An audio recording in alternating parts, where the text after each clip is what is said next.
Então, olha só, eu quero mostrar para você o seguinte: a primeira coisa importante disso daqui é assim: se você não lutar contra o inimigo vai uma hora acabar derrotando você.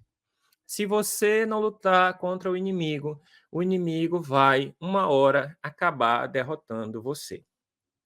Olha, quando Deus fala conosco para nós tirarmos algumas coisas da nossa vida, Ele não está falando para o seu mal, mas para o seu bem. Então, quando Deus fala conosco para nós tirarmos algumas coisas da nossa vida, Ele sabe que se essa coisa não for tirada, pode trazer um dano. Deus é onisciente, ou seja, Ele tem todo o conhecimento. Pode trazer um dano terrível lá na frente, pode trazer até morte para você, entendeu? Então, assim, é imprescindível nós fazermos aquilo que é preciso. Então, Deus pediu para Saul eliminar esse inimigo, porque se Saul não eliminasse, podia acontecer coisas ruins, né? Eu gosto de colocar assim para não falar coisas, mas podia acontecer coisas ruins, ele podia ser derrotado, até morto pelo inimigo. Mas Saul resolveu não fazer. Ele tentou fazer ali e não fez. Porque se ele tivesse feito o serviço dele certo, o Amalequita não tinha dado golpe de misericórdia nele. Então, essa é a primeira coisa que eu quero deixar para você aqui.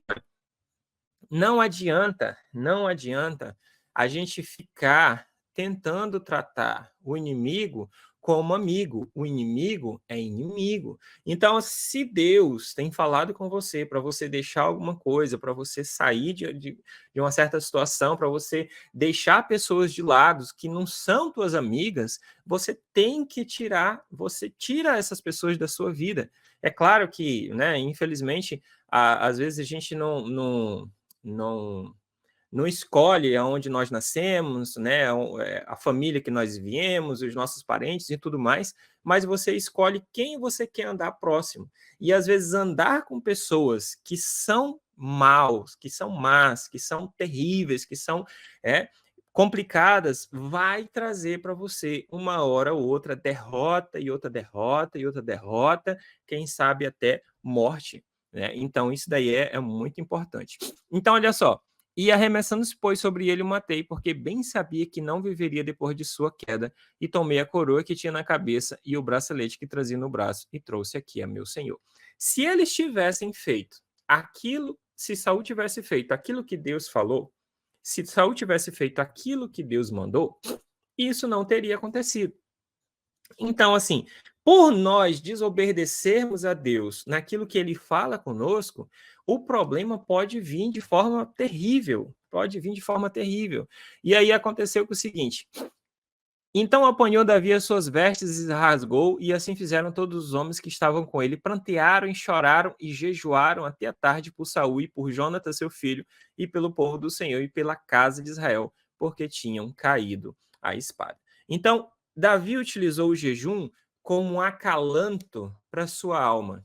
Eu falei para você do episódio que aconteceu na minha vida, que meu pai faleceu, né? Ainda quando eu era criança. Então, assim, tem muitas pessoas que não conseguem superar um trauma desse, não conseguem superar uma história, principalmente de alguém tão próximo como o pai ou uma mãe. Tem pessoas que passam a vida toda e não conseguem superar isso, né? E isso vai sempre trazer né, um dano, vai sempre trazer choro, vai sempre trazer tristeza e tudo, né? E assim, é normal quando acontece nós ficarmos, né, chorarmos, nós ficarmos tristes, nós ficarmos angustiados, mas isso tem um tempo. Então tem um tempo para você fazer. Esses dias eu estava né, tava normal assim, e aí meu filho mandou uma mensagem para mim e falou: pai, é verdade que o seu pai faleceu? Eu falei: sim. Você não conheceu o seu pai? Eu falei: não. Então, assim, eu achei tão interessante, né, isso da parte dele, que ele é só uma criança, né, de 10 anos, mas a minha esposa contou para ele como é que foi o episódio, que ele tinha morrido nessa viagem, que tinham batido nele, que tinham machucado ele, e ele veio falar comigo todo preocupado, falou assim: não, pai, então não vamos falar muito sobre isso, não, para o senhor não ficar chateado e magoado. Eu falei: não, fica tranquilo, eu já superei isso há muito tempo. né? Então, assim, eu não tive a oportunidade de ter o meu pai, mas você tem o seu pai, eu estou aqui, né? Se você precisar de mim, eu amo você, e você precisar de mim, eu estou aqui, disposto a te ajudar. Então, assim, o que que acontece? Muitas vezes as pessoas não conseguem superar, né? E como é que supera isso? Como é que supera, não é? Davi mostrou um caminho. Qual foi? Ele foi jejuar e orar e chorar durante o dia ali, entendeu? Ele rasgou suas vestes, fizeram todos os homens que era era uma algo que eles faziam para mostrar que, né, que rasgou as vestes e tal e aquilo. Jejuaram, choraram aquele dia até a tarde por Saul, entendeu? Tiveram o período de luto, tiveram o período de choro, tiveram o período de pranto, mas aí depois Davi tem que seguir a vida.